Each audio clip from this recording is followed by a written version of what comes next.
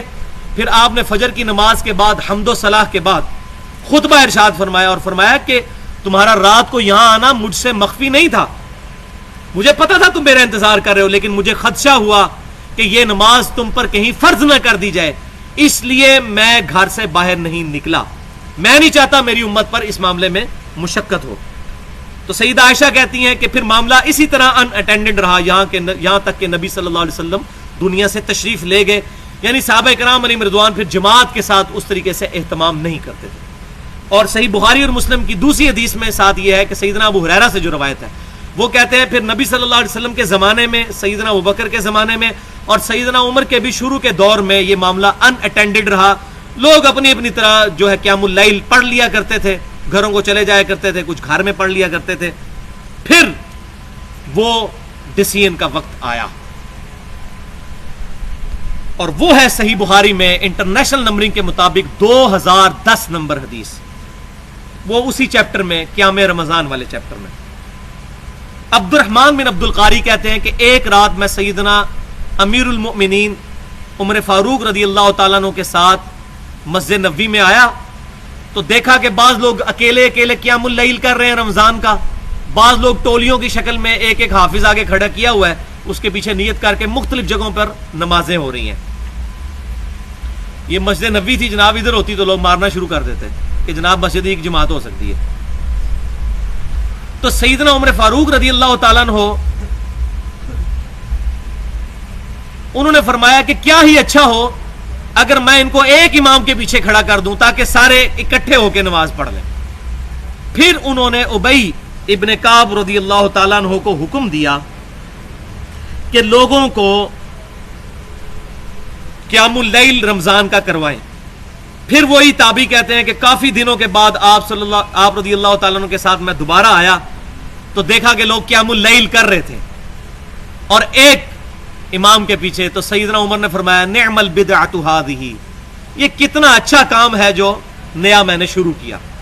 یہاں بدعت جو ہے وہ لغت کے معنوں میں ہے اور ایک مردہ سنت کو زندہ کرنے کے معنوں میں ہے. لہٰذا اگر کوئی شخص کسی مردہ سنت کو زندہ کرے اور کہے کہ یہ کتنی اچھی بدعت میں نے شروع کی, تو یہ سیدنا عمر کی سنت ہے. سنت پر بدعت کا لفظ بولا جا سکتا ہے, مردہ سنت کو زندہ کرنا.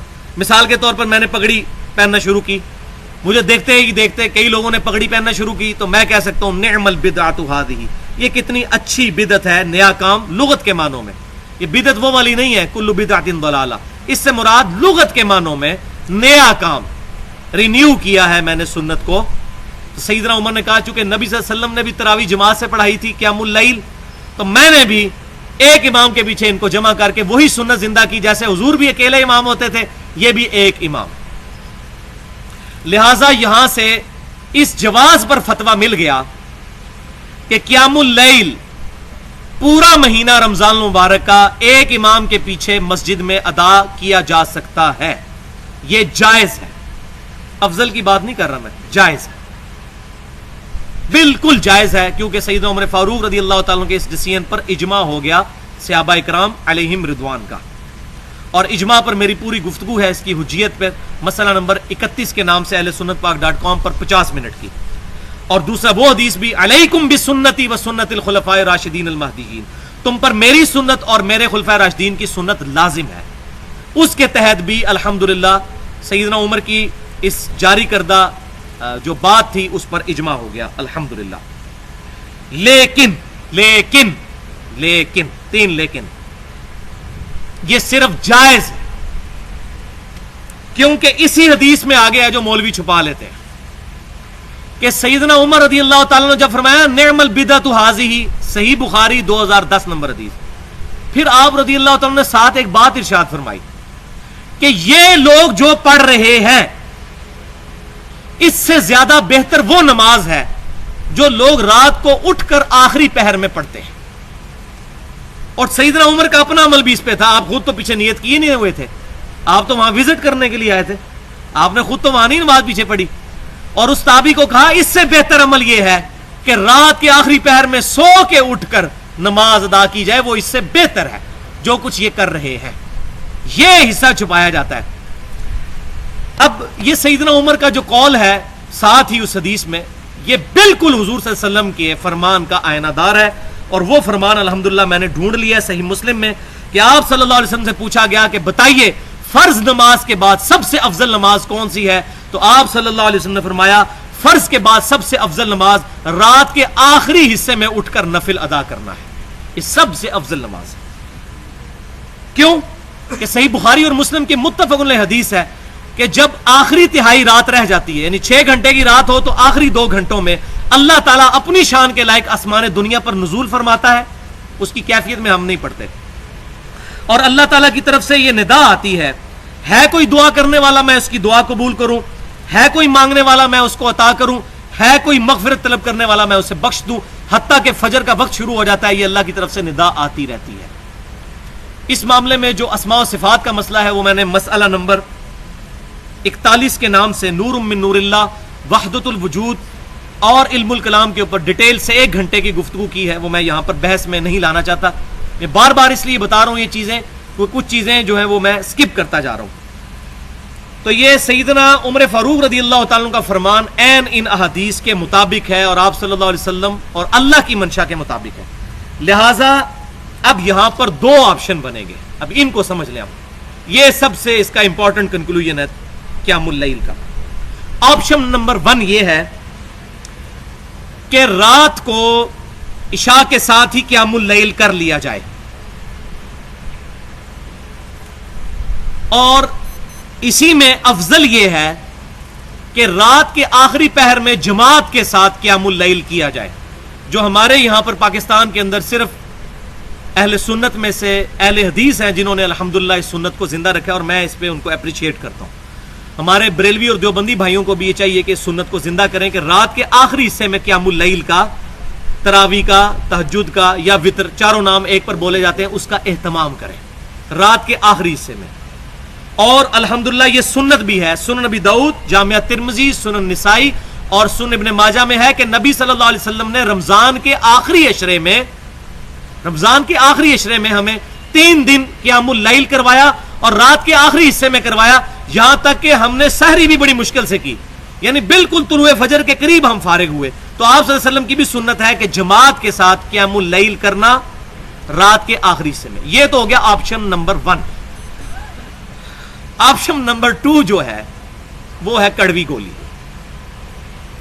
اور وہ یہ ہے کہ کوئی شخص خود گھر میں قیام اللیل کا اہتمام کرے رات کے آخری حصے میں، جماعت کے ساتھ مسجد میں نہ پڑھے۔ اس میں 3 حدیثیں بہت امپورٹنٹ ہیں۔ پہلی حدیث صحیح بخاری اور مسلم کی متفق علیہ حدیث ہے زید بن ثابت رضی اللہ تعالیٰ عنہ سے، جو کاتب وحی ہے۔ وہ کہتے ہیں کہ یہ وہی روایت انہوں نے جب روایت کی نا کہ نبی صلی اللہ علیہ وسلم 3 دن تو صحابہ اکرام نے آپ کے پیچھے نماز پڑھی، آپ چوتھے دن باہر نہیں نکلے، بعض صحابہ کا جمگٹا ہو گیا۔ اس کے بعد زید بن ثابت کہتے ہیں کہ چوتھے دن نبی صلی اللہ علیہ وسلم غضبناک ہو کر نکلے باہر، غصے کی حالت میں، مغضبن لفظ انہوں نے استعمال کی، غضب کی حالت میں۔ غضب کیوں؟ پوری امت کا خیال تھا۔ پھر آپ صلی اللہ علیہ وسلم نے حکم فرمایا کہ اپنے گھروں میں جا کر قیام اللیل کرو، کیونکہ انسان کا فرض کے نماز کے علاوہ نفلی نماز گھر میں پڑھنا زیادہ افضل ہے۔ تو آپ صلی اللہ علیہ وسلم نے تاکید فرمائی کہ جا کے گھر میں جا کر قیام اللیل کرو۔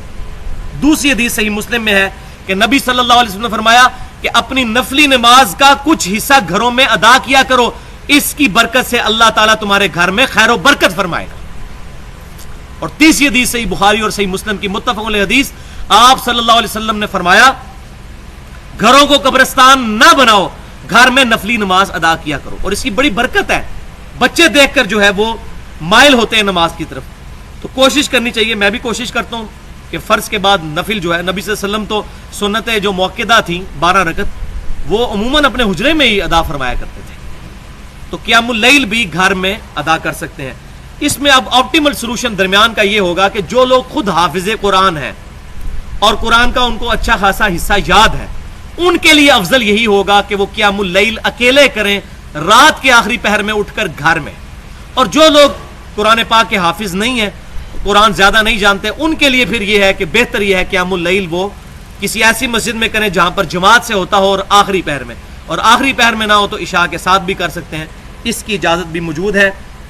لہٰذا ہمارے جو اہل تشیع بھائی کے اندر یہ معاملہ آیا کہ وہ تراویح جماعت کے ساتھ مسجد میں ادا نہیں کرتے، گھروں میں وہ نوافل کا اہتمام کرتے ہیں قیام اللیل کا رمضان کی آخری راتوں میں، تو ان کا معاملہ بھی ہم اہل سنت کے ہاں بھی ان پر کوئی گرفت نہیں کی جا سکتی۔ یہی وجہ ہے الحمدللہ حرمین شریفین میں میری 3 دفعہ حاضری ہوئی، ایک دفعہ 2005 میں جب میری حاضری ہوئی، 2002 میں رمضان المبارک کا مہینہ تھا، تو قیام اللیل جب رمضان کا ہو رہا ہوتا ہے تو اس دوران بھی لوگ طواف کر رہے ہوتے ہیں، وہ طواف نہیں رکواتے کہ نفلی عبادت ہے، لوگ اپنی قیام اللیل بھی کر رہے ہوتے ہیں جماعت کے ساتھ امام کعبہ کے پیچھے، اور مطاف پورا خالی کیا ہوتا ہے انہوں نے تاکہ لوگ طواف بھی کریں، کوئی ان کو تان نہیں کرتا کہ آپ یہاں طواف کیوں کر رہے ہیں، جا کے تراویح پڑھیں۔ اور یہاں بدبختی ہمارے ملک میں یہ مشہور ہے کہ جس نے قیام اللیل نہ کیا وہ روزہ ہی نہیں رکھ سکتا صبح، یہ بھی جھوٹ ہے، یہ بھی لے لیں ان کے لیے پھکی کہ بخاری اور مسلم کی متفق علیہ حدیث ہے۔ وہ جو حدیث میں نے بیان کی تھی کہ حضرت ابو ہریرہ رضی اللہ تعالیٰ عنہ کہتے ہیں کہ نبی صلی اللہ علیہ وسلم کے مبارک زمانے میں اسی طرح ان اٹینڈنٹ معاملہ رہا، پھر سیدنا ابوبکر کے زمانے میں بھی لوگ اپنی اپنی پڑھتے تھے قیام اللیل، پھر سیدنا عمر کے شروع کے دور میں بھی، اور پھر بعد میں سیدنا عمر نے یہ معاملہ شروع کیا۔ اس میں الفاظ ہیں کہ نبی صلی اللہ علیہ وسلم ہمیں صرف رمضان میں قیام اللیل کی ترغیب دلایا کرتے تھے، حکم نہیں فرماتے تھے اور نہ تاکید کرتے تھے۔ یہ کوئی فرض نہیں ہے نہ کوئی واجب ہے، کوئی نہ بھی پڑھے گناہگار نہیں ہوگا، لیکن یہ کہنا جی جنہیں تراویح نہیں پڑھی اور روزہ ہی نہیں رکھ سکتا، یہ جھوٹ ہے۔ یہ تو میرا خیال ہے مولویوں نے چندہ اکٹھا کرنے کے لیے شاید یہ بات مشہور کی ہے کہ مسجد میں آئیں گے تو تب چندہ دیں گے۔ یہ تو اب اس کی کنکلوژن کی طرف آتے ہیں کہ یہ مسئلہ بالکل واضح ہو گیا کہ قیام اللیل 11 رکعت ہے، 2 جمع 2 جمع 2 جمع 2 جمع 2 اور آخر میں 1 رکعت، چاہے آپ اس کو 10 رکعت نوافل اور 1 وتر کہہ لیں یا 8 رکعت نوافل اور 3 وتر۔ اب اس میں 12ویں حدیث جو اس کانٹیکسٹ میں آخری حدیث ہے وہ الموطا امام مالک میں جو سیدنا عمر پہ جھوٹ باندھا جاتا ہے، جی حضرت عمر نے 20 تراویح شروع کروا دی تھی، یہ آپ اکثر سنتے ہوں گے، یہ جی صحابہ کو نہیں مانتے ہیں کیونکہ حضرت عمر نے 20 تراویح شروع کی تھی۔ ان ظالموں سے پوچھیں سیدنا عمر نے کب 20 تراویح شروع کروائیں، ان کی جرت تھی کہ وہ یہ کام کرتے؟ ایک ہی روایت ہے صحیح سند کے ساتھ الموطا امام مالک میں، بخاری اور مسلم کی سند پہ۔ پہلے امام مالک وہی حدیث لے کے آئے ہیں جو امام بخاری رحمۃ اللہ علیہ لے کر آئے ہیں، وہی جو 2010 نمبر حدیث کہ سیدنا عمر رضی اللہ تعالیٰ عنہ رمضان کی رات آئے اور فرمایا کہ کیوں نہ میں ان کو ایک امام پر جمع کر دوں، اور پھر سیدنا ابی ابن کعب کی ڈیوٹی لگائی کہ لوگوں کو نماز پڑھائیں قیام اللیل رمضان میں۔ امام مالک پہلے یہ روایت لے کے آئے، پھر اس سے اگلی روایت اور لے کر آئے، وہ بھی بخاری کی شرط کے اوپر، بخاری سے پہلے لکھی گئی ہے الموطا امام مالک، سند وہی ہے کہ امام مالک رحمۃ اللہ علیہ یہ حدیث لے کر آئے کہ سیدنا عمر فاروق رضی اللہ تعالیٰ عنہ نے ابی ابن کعب کو، وہی جو صحیح بخاری میں بھی نام موجود ہے، اور سیدنا تمیم داری کو رضی اللہ تعالیٰ عنہما، ان دونوں کی ڈیوٹی لگائی کہ لوگوں کو رمضان میں 11 رکعت پڑھایا کرے، اور امام ایک ایک رکعت میں 100 آیات تلاوت کیا کرتا تھا، اور ہم لوگ بمشکل سحری کے قریب ہی قیام اللیل سے فارغ ہوا کرتے تھے، اور بعض لوگ لکڑی کے سہارے کھڑا ہوا کرتے تھے قیام اللیل سننے کے لیے، کیونکہ مقصد تو قرآن سننا ہے۔ تو یہ حدیث ہے الموطا، اس میں 3 راوی۔ امام مالک نے سنا ہے محمد بن یوسف سے، محمد بن یوسف تابعی ہیں اور صحیح بخاری اور صحیح مسلم کے راوی ہیں، اور یہ نواسے ہیں سیدنا صائب بن یزید رضی اللہ تعالیٰ عنہ صحابی کے، جو 91 ہجری میں فوت ہوئے، نبی صلی اللہ علیہ وسلم کے ساتھ انہوں نے حج کیا تھا 8 سال کی عمر میں۔ صائب بن یزید کے یہ نواسے ہیں محمد بن یوسف، اور یہی روایت جو بخاری اور مسلم میں بھی موجود ہے کہ صائب بن یزید رضی اللہ تعالیٰ عنہ کہتے ہیں کہ میں بچہ تھا 8 سال کا، میں نے حضور کے ساتھ حج کیا۔ اس حدیث کی سند وہی ہے جو الموطا امام مالک کی ہے، یعنی امام مالک نے سنا محمد بن یوسف سے، محمد بن یوسف نے سنا صائب بن یزید رضی اللہ تعالیٰ عنہ سے، صحابی سے، ایک ہی تابعی ہیں بیچ میں، لہٰذا یہ سونے کی مور گولڈن چین کے ساتھ روایت ہے الموطا امام مالک کے اندر 11 رکعت، اور الحمدللہ کوئی مائی کا لال اس روایت کو ضعیف نہیں کہتا۔ ایون مفتی احمد یار خان نعیمی صاحب جو بریلوی ہیں، انہوں نے بھی جال حق میں اس روایت کو ایڈریس کیا، کہتے ہیں یہ روایت تو بالکل صحیح ہے لیکن حضرت عمر کو اصل میں بھلیکھا لگ گیا سی، انہوں نے پہلا 11 شروع کرائی ہیں، بعد 20 کرتی ہیں سن، وہ کتنے کیتی ہیں سن؟ یہ ان کو دھوکہ لگ گیا, پہلے انہوں نے 11 شروع کرائی, بعد میں 20 کروا دی. یعنی روایت کو وہ بھی ضعیف نہیں کہہ سکے. اس کے بعد ایک اور منقطع روایت بھی امام مالک لے کر آئے ہیں کہ یزید بن رومان کہتے ہیں رحمت اللہ علیہ کہ سیدنا عمر کے زمانے میں لوگ 23 رکعت ادا کرتے تھے, 20 رکعت نوافل قیام اللیل کے اور 3 وتر. لیکن یزید بن رومان رحمت اللہ علیہ سیدنا عمر کے زمانے میں پیدا بھی نہیں ہوئے تھے. اصول محدثین پر یہ منقطع روایت ہے اور پکی ضعیف روایت ہے. خود بریلوی اور دیوبندی حضرات کے مشترکہ ممدوح ملا علی قاری المتوفا 1014 ہجری, جنہوں نے مشکات المصابیح کی شرح لکھی ہے مرقات المفاتیح, اس کی جلد 3 صفحہ 382 پر حدیث نمبر 1303 کے تحت لکھتے ہیں کہ ان تمام باتوں کا حاصل یہ ہے کہ قیام رمضان نبی صلی اللہ علیہ وسلم سے 11 رکعت ہی ثابت ہے رمضان المبارک میں, اور یہی آپ کی سنت ہے. ملا علی قاری وہ لکھ رہے ہیں, حنفی عالم, بلکہ انور شاہ کاشمیری المتوفا 1352 ہجری جو دیوبند مدرسے کے پہلے شیخ الحدیث تھے, جن کے پوتے جو ہیں عتیق الرحمان شاہ صاحب الحمدللہ اہل سنت کے منہج پر, اصحاب الحدیث کے منہج پر آ چکے ہیں. انہوں نے کتاب و سنت کا منہج اختیار کر لیا ہے. پہلے دیوبند کے مفتی انور شاہ کاشمیری, وہ اپنی صحیح بخاری کی شرح فیض الباری میں لکھتے ہیں اور جامعہ ترمذی کی شرح العرف الشذی میں لکھتے ہیں. فیض الباری جلد 2 صفحہ 420 پر اور العرف الشذی جلد 1 صفحہ 166 پر بڑا صحیح انہوں نے طلب کا اظہار کیا. وہ کہتے ہیں اس بات کو مانے بغیر چارہ ہی نہیں ہے کہ تہجد, قیام اللیل, وتر اور تراویح ایک ہی نماز کے 4 نام ہیں اور نبی صلی اللہ علیہ وسلم سے 11 رکعت سے زیادہ ثابت نہیں. جادو وہ جو سر چڑھ کر بولے. تو بھائیو اصل جھگڑا یہ نہیں ہے کہ 20 رکعت پڑھی جائے یا 30 رکعت یا 40, اصل یہ ہے کہ نبی صلی اللہ علیہ وسلم نے 11 رکعت پڑھی. اس سے زیادہ اگر کوئی نوافل کے طور پر پڑھ لے تو جائز ہے, ہم اس کو غلط نہیں کہتے. خود صحیح مسلم میں موجود ہے کہ نبی صلی اللہ علیہ وسلم بعض اوقات عشاء کے وتر پڑھنے کے بعد 2 نفل بیٹھ کے پڑھا کرتے تھے. ایک صحابی نے پوچھا یا رسول اللہ صلی اللہ علیہ وسلم آپ تو کہتے ہیں کہ بیٹھ کے پڑھنا آدھا ثواب ہے, تو آپ نے فرمایا میں تمہاری طرح نہیں ہوں, مجھے اللہ تعالیٰ پورا ثواب دیتا ہے. تو آپ صلی اللہ علیہ وسلم 2 رکعت نفل بیٹھ کر بھی پڑھ لیتے تھے وتر کے بعد. اور یہ بھی تحفہ لے جائیں, بائی چانس ذہن میں آیا, میں نے بیان نہیں کرنا تھا, سنن دارمی میں صحیح سند کے ساتھ حدیث ہے, آپ صلی اللہ علیہ وسلم نے فرمایا جو شخص وتر کے بعد 2 نفل پڑھ لے گا, اگر وہ تہجد قیام اللیل کے لیے نہ بھی اٹھا, اللہ تعالیٰ اس کو ثواب عطا فرما دے گا. جب سے میں نے یہ حدیث پڑھی الحمدللہ, میں نے تو یہ اپنی تہجد اب بڑی آسان کر لی ہے کہ عشاء کے وتر کے بعد 2 نفل. اور مسند امام احمد میں ہے کہ آپ صلی اللہ علیہ وسلم ان 2 نفلوں میں پہلی رکعت میں اذا زلزلت الارض زلزالہا اور دوسری رکعت میں قل یا ایھا الکافرون پڑھتے تھے. یہ بھی یاد کر لیں, یہ تحفہ لے جائیں تہجد پورا سال پڑھنے کا. آپ نے فرمایا آنکھ کھل گئی تو ٹھیک, ورنہ اللہ تعالیٰ تمہارے لیے تہجد کا ثواب لکھ دے گا. 2 رکعت نفل صحیح مسلم سے بھی ثابت ہے کہ آپ نے وتر کے بعد پڑھے. لہٰذا اس سے یہ بات بھی پتہ چلی کہ وہ جو حدیث ہے صحیح بخاری اور مسلم کی کہ وتر کو اپنی نماز کی آخری نماز بناؤ, اس کا مطلب یہ ہے کہ آپ کی نماز آڈ رہنی چاہیے. ورنہ حضور نے خود کیا کیا, وتر کے بعد 2 نفل پڑھے, لیکن 2 نفل پڑھنے سے آپ کی اوورال نماز جو ہے وتر ہی رہی. 11 میں 2 جمع کریں تو 13, 15 تو نہیں ہوئے, 14 تو نہیں ہو گئے, نہ 16 ہوئے. تو اس حدیث کا مطلب یہ ہوا ہے کہ وتر کو آخری نماز کا یہ مطلب نہیں کہ وتر کے بعد نماز نہیں پڑھ سکتے, وتر کے بعد 2 رکعت کر کے پڑھو, یعنی وتر دوبارہ نہ پڑھو ورنہ وہ پھر دوبارہ ایون ہو جائے گی. یہ اس حدیث کا فہم ہے جو الحمدللہ اکثر لوگوں کو کلیئر نہیں, میں نے آج الحمدللہ کلیئر کر دیا. لہٰذا اس معاملے میں جو ہمارے اصحاب الحدیث اہل سنت کے اہل حدیث بھائی جو ہیں وہ یہ کہتے ہیں ہم 11 رکعت سے زیادہ نہیں پڑھیں گے, اس کو پازیٹیولی لینا چاہیے کہ وہ سنت پر عامل ہے اور نبی صلی اللہ علیہ وسلم کی حمیت ہے کہ وہ کہتے ہیں ہم 11 سے زیادہ نہیں پڑھیں گے. اور الحمدللہ ان کے علماء بھی یہ نہیں کہتے کہ 11 سے زیادہ پڑھنا بدعت ہے, کوئی بھی نہیں کہتا. ہم صرف یہ کہتے ہیں اہل سنت کا منہج رکھنے والے لوگ کہ 11 رکعت سنت ہے, تراویح کر کے قیام اللیل اسی کو جماعت کے ساتھ پڑھائیں. اس کے علاوہ لوگ گھروں میں جا کے نفل پڑھیں, بے شک وتر کے بعد بھی پڑھتے رہیں, کوئی حرج نہیں ہے. وتر کے بعد جتنے پڑھیں گے 2 کر کے وہ نماز وتر ہی رہے گی, وہ آڈ ہی رہے گی, ایون نہیں بنے گی, جفت ہی رہے گی, طاق نہیں ہوگی. لہذا 20 رکعت یہ بالکل صحیح سند کے ساتھ ثابت ہے. میں 2 نمبری نہیں کروں گا. المصنف ابن ابی شیبہ میں اور سنن الکبری بہیقی میں کہ کئی تابعین 20 رکعت نوافل بھی ادا کیا کرتے تھے, لیکن اپنے اپنے, جماعت کے ساتھ نہیں. اور بعد سے 40 رکعت 41 رکعت بھی ثابت ہے وتر ملا کے.